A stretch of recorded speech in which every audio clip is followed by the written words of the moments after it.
હું એટલા માટે અહીંયા આવ્યો છું કે ભવિષ્યમાં છે ને કોઈ કોળીનો ચાળો ન કરે ને એવું કરીને જવાનું છે મિત્રો. બહુ કોળી સમાજે સહન કર્યું છે. એક વાત સમજો,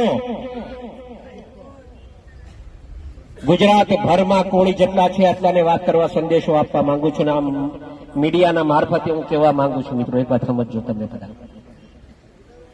કોળી સમાજ પર અન્યાય બિલકુલ સહન નહીં થાય. નવનીત એક જ એકલો નથી, આખો સમાજ એના હારે છે મિત્રો. એક વાત ધ્યાનમાં રાખજો. આવા જ્યાં જ્યાં બનાવવા બનશે ને હીરાલાલ સોલંકી સૌથી પહેલો ને આપો જ છે. એ ખાલી દેખાવો કરવા માટે નહીં હો, મારે દેખાવો નથી કરવો, મારે આ ભાષણ ભીષણ બી નહોતું કરવું. પણ સમાજ એટલો મોટો ભેગો થઈ ગયો ને તો કઈક કેવો મેં આવ્યો ત્યારે કીધું કે આપણે છે ને શાંતિથી આપણે આ પ્રદર્શન કરવાનું છે.